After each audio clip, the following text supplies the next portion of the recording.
Hello mummy papa, बहुत बहुत बधाई और शुभकामनाएं। आई एम श्योर आप लोगों को बहुत अच्छा लग रहा होगा। आपके सब भाई बहन, मम्मी के भाई बहन, आपके भाई बहन सब साथ हैं और भी दूसरे क्लोज रिलेटिव साथ हैं और आपके बारे में बातें कर रहे हैं। बच्चों ने हमसे कहा कि हम भी आपके बारे में कुछ बताएं, तो मैंने सोचा कि लाइफ को थोड़ा पीछे लेके चलें रिवर्स में, और आपकी कहाँ से आपने शुरुआत की उसके बारे में बात करें। हटिया का वो घर, जब आप लोग वहाँ रहते थे, हम सब लोग वहाँ साथ रहते थे। मुझे याद है आपने अपना, जब पापा जी ने अपना कैरियर बैंक से स्टार्ट किया और एक साइकिल मैन्युफैक्चरिंग कंपनी, जहाँ तक मुझे याद है कानपुर में मेस्टन रोड में Midlands, yes, cycle manufacturing company से एक ऑफिस असिस्टेंट की तरह उन्होंने स्टार्ट किया और बैंक ऑफ बड़ौदा में असिस्टेंट जनरल मैनेजर बन के रिटायर हुए, वॉलंटरी रिटायरमेंट लिया। सो एक बिग क्लैप फॉर इट। पापा जी, आपकी जो कैरियर ग्राफ है वो, उससे बहुत कुछ सीखने को मिलता है। बचपन के वो दिन जब आपके ट्रांसफ़र हुआ करते थे, मुझे याद है Simri, Ludhiana, Banaras, Allahabad, Mirzapur, Farrukhabad, Haldwani, Ghaziabad, so many places. आपने कैसे स्ट्रगल करते रहे, हर जगह जाए गए, सेटल हुए, हम लोगों की पढ़ाई का देखा और हर जगह अपनी एक पहचान बनाई। आज भी फ़र्रुखाबाद के रिलेशन, गाज़ियाबाद के रिलेशन, आपके बनारस के लोग सब आपको आज भी टच में हैं। चिरंजी अंकल जो आपके बनारस में आपके फ्रेंड थे, मम्मी की फ्रेंड वो मधु आंटी, आज भी वो आप लोगों को याद करते हैं। और कुछ तो आपने ऐसा किया होगा उनकी लाइफ में जो आज भी वो याद करते हैं। मम्मी की वो सेविंग की हैबिट, मधु आंटी शशि और पायल को भी बताती हैं कि मम्मी से उन्होंने कैसे सीखा। तो मैं देखता हूँ कि पेरेंटिंग एक टफ जॉब है, क्योंकि अब हम लोग भी कर रहे हैं, हमें पता है। और आपने वो पेरेंटिंग इतनी अच्छी तरीके से निभाई कि हमें तो अपने ऊपर भी गर्व होता है। लोग हमारे बारे में कुछ भी कहें, लेकिन हमें लगता है कि हम बहुत अच्छे से सेटल हुए हैं, बहुत अच्छे इंसान बनने की कोशिश की है। आपको आपका थोड़ा बहुत ही हम लोगों ने लिया, लेकिन आज हमें भी एक आ, पहचान मिल रही है, और उस पहचान में पापा जी सच में आपका बहुत रोल है। चाहे वो बाटला रहा हो या पीआरसी रहा हो, आज लोग जब हमारे बारे मतलब आपको कहते हैं और आप कहते हैं कि आपको गर्व हो रहा है, तो मुझे लगता है कि इसमें सब कुछ वो हमने आपसे ही सीखा है। बचपन के वो दिन जब कितना टफ रहा होगा ना, एक जगह आदमी सेटल होता है फिर दूसरी जगह जाता है, वहाँ पर बच्चों के एडमिशन कराना, स्कूलिंग कराना। हमारी स्कूलिंग आप लोगों ने कितनी अच्छी कराई, शलभ की स्कूलिंग, फिर उसके बाद मुझे पूना भेजना। आज भी हम अपने बच्चों के लिए कर रहे हैं, लेकिन वो आज में फ़र्क है। बच्चे आजकल हमारे ज़्यादा इन्फॉर्मेटिव हैं और वो समझदार है, वो हमें एक सपोर्ट कर देते हैं। हमारे समय पे तो हमें कुछ पता ही नहीं होता था। हमने 12th कर लिया, अब कोचिंग कहाँ करनी है, चलो जी कानपुर में चलो, कृष्णा कोचिंग ज्वाइन कराई आपने मुझे। फिर आपने मेरे लिए पूना में एक महाराष्ट्र में कॉलेज ढूंढा। कुछ लोगों ने फिर बाद में बताया नहीं नहीं नहीं वो गलत कॉलेज है। हालांकि आपने पैसे दे दिए, फीस भर दी, एक ह्यूज अमाउंट, कैंसिल करी, दूसरी जगह एडमिशन कराना। उसके साथ फिर एक तरफ ये हमारी शादी की बात हो रही है, उधर शलभ की बीमारी, आप सब लोगों को पता ही है। शलभ के साथ काफ़ी प्रॉब्लम्स रही, we were having very difficult time, and भगवान की दया से हम लोग सब बाहर आए, उस अच्छे समय में आए। और उस समय पे पापा जी आपका पेशेंस और आपकी जो अप्रोच थी लाइफ के लिए और परिस्थितियों के लिए, आई एम श्योर आप, हम सबको पता है आपकी आपकी हेल्थ पे भी आई वो बात, लेकिन आपने किस तरह से वो सारी चीज़ें संभाल के निकाली और एक अच्छी जगह पे आई। आई रिमेंबर, सबको ही पता है पापा जी के, हमारे बाबा मतलब पापा जी has lost his father at very early stage. तो पारिवारिक रिस्पॉन्सिबिलिटीज़ भी आपके ऊपर कितनी आई। चाचा जी के लिए तो आप एक तरह से फादर फिगर की तरह ही रहे, और आज भी चाचा जी के प्रति आपका स्नेह और प्यार देखकर, और ऑफ कोर्स चाचा जी का आदर आपके प्रति देखकर बहुत ही लगता है कि ये हर कोई नहीं कर सकता। इट्स नॉट सो इजी अपने बच्चों को करना, अपने छोटे भाई को बच्चियों की तरह करना। चाचा जी की तो उस समय तक शादी भी नहीं हुई थी, आई थिंक बहुत ज़्यादा बिजनेस में भी सेटल नहीं हुए थे, सब चीज़ें करना। चाचा जी को आपने बनारस में बुला के बिजनेस वहाँ सेटल करने की कोशिश करी, वहाँ पर उन्होंने काम किया, बनारस आपके साथ रहे, फिर हमेशा सपोर्ट रहा।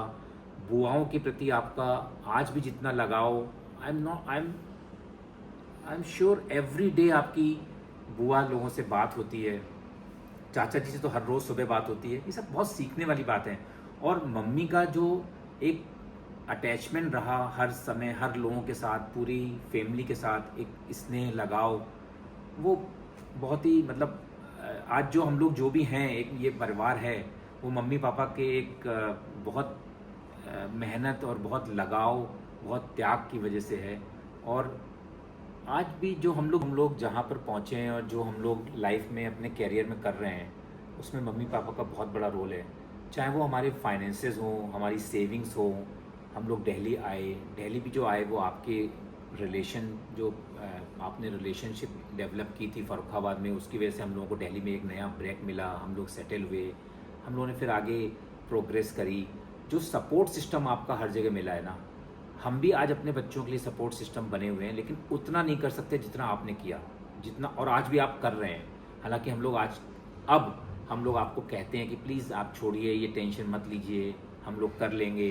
अब डिफरेंट एरा आ गई है, डिफरेंट तरीके से वो काम होते हैं, लेकिन आज भी जो आपका सपोर्ट सिस्टम है और जो जो बातें आप हमें बताते रहते हैं, हमारे मना करने के बावजूद भी वो कहीं ना कहीं क्लिक हो जाती है, और वो एक छोटी सी बात भी हमारे लिए बहुत बड़ा डिफरेंस क्रिएट कर देती है। जो हम लोग कभी गलतियां करने जा रहे हों, वो एकदम उससे बच जाते हैं। तो जहां हम लोग जब दिल्ली आए, हमने यहाँ पर फ्लैट्स लिए, इन्वेस्टमेंट किए, हमें कुछ नहीं पता कब कहाँ क्या हो रहा है, कौन से फ्लैट से रेंट आया है, कौन सा लैंडलॉर्ड से एग्रीमेंट हुआ है, कौन सा टेनेंट से क्या हुआ है।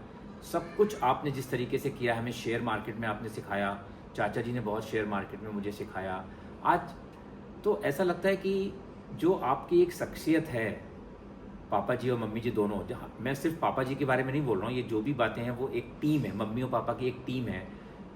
मुंह से पापा जी निकलता है, लेकिन मम्मी और मम्मी के बिना पापा जी कुछ नहीं है। मम्मी ने पापा जी को बहुत ग्रूम किया है, कहीं कहीं डांटा भी है, समझाया भी है, और एक एक दोनों एक दूसरे को, परिवार को ऐसे साथ में लेकर चले हैं कि वो बहुत ही अच्छा एक फैमिली बाउंडिंग डेवलप हो गई है। हमारे बच्चों ने भी आपसे जो सीखा है, आज भी बच्चों का आपके प्रति जो अफेक्शन है और जो एक आपसे अटैचमेंट है, वो बहुत कम फैमिलीज़ में होता है। Touchwood, thanks god that you are always with us. And आज भी जब मैं 55 क्रॉस कर चुका हूँ, आज भी आपका सपोर्ट जो साथ में रहता है, उससे एक बहुत तसल्ली रहती है कि चलो मैं ये भूल जाऊंगा, पापा जी बता देंगे। मैंने अगर न्यूज़पेपर में कोई न्यूज़ नहीं पढ़ी, पापा जी बता देंगे, TOI के पेज नंबर 16 में आर्टिकल नंबर 17 है, वो पढ़ लेना। This is something great. And mummy का आज की डेट में इतना एक्टिव होना एट द एज ऑफ 75, जो आज उन्होंने न्यूनेस के लिए हमेशा अप्रोच रहती है, एक अर्ज रहती नई चीज़ें जानने के लिए। सोच सकता है कोई, ये लोग व्हाट्सअप और फेसबुक पे इतना एक्टिव हैं कि अगर फ़ोन एक दिन बंद हो जाए तो परेशान हो जाते हैं। तो व्हाट्सअप और फेसबुक को अडॉप्ट करना, मम्मी ने यहाँ आकर पूर्वांचल में नई सोसाइटी में नया सर्किल बनाया, अपनी एक पहचान बनाई, सब बहुत अच्छी बातें हैं। हमें बहुत कुछ सीखने को मिलता है इससे, और मिलता रहेगा। और क्या कहूँ, पापा जी का पेशेंस और जो शख्सियत है, संयम जो संयम, बोलते रहो। बहुत ही काबिल तारीफ़ है। उनका अम्मा के प्रति प्यार, मुझे याद है अम्मा जी जब ऊपर हमारे वाले घर में रहना शुरू कर रहा था उन्होंने, तो पापा जी रोज़ दिन में 1 घंटा आकर उनको गीता पढ़ के सुनाते थे। वो आदमी जो भगवान पे ज़्यादा पूजा नहीं करते, वो खुद कभी रामायण या गीता नहीं पढ़ते थे, लेकिन अम्मा को आकर 1 घंटे गीता का पाठ सुनाना, आंखों में, मतलब उस समय भी हम लोगों को लगता था कि वाह यार, कितना एट दिस एज, जबकि वो खुद 70 ईयर्स के, और उसके बाद अम्मा की जो केयर करना, और उसके साथ साथ चाचा जी को ध्यान देना, चाचा जी का लिए क्या करना है, कैसे करना है, क्या होना है, बच्चों के लिए, शालू के लिए उनका प्यार, बहुत ही अच्छा एक हमें उदाहरण दिया है पापा जी मम्मी जी आपने। काश हम लोग आपके 10-15% भी अच्छी चीज़ें हम अडॉप्ट कर पाएँ, कोशिश पूरी करते हैं। आज भी हम आपको कहीं कहीं ज़्यादा टोकते हैं, या आपको सोचते हैं कि आपको ये नहीं करना चाहिए, वो नहीं करना चाहिए। हालांकि हमें नहीं ऐसा करना चाहिए, बट हम ना चाहते हुए वो करते हैं, क्योंकि हम आप लोगों को खुश देखना चाहते हैं, आप लोगों को बहुत अच्छी तरीके से लाइफ जीने के लिए देखना चाहते हैं कि आप अपनी लाइफ अच्छी तरीके से जी सकें। और आप लोग बस, हम लोगों की सिर्फ एक ही ख्वाहिश है, एक ही भगवान से प्रार्थना है कि आप लोग बस खुश रहें, आप हमेशा खुश रहें, और हम लोगों के साथ ऐसे ही आराम से मज़े करते रहें। और thank you God and thank you everyone for coming. जो आप लोग आए और ये हमने ये जो क्रिएट किया है पापा जी मम्मी की, ये हमारी हाउस वार्मिंग पार्टी या नए घर लेना, ये सब एक बहाना है। हम सब ये चाहते हैं कि आप लोग आएँ और साथ में मम्मी पापा के संग ये जो समय बिता सकें। आज मम्मी की इस 2025 में पापा जी की 80th birthday, 75th birthday of mummy and 60th anniversary of wedding anniversary, ये सारे जो एक साथ हमें 2025 में मिले हैं, तो हम बहुत खुश हैं कि आप सब लोग आएँ साथ में और मम्मी पापा को एक ये खुशी का एहसास दे रहे हैं। Thank you very much. God bless.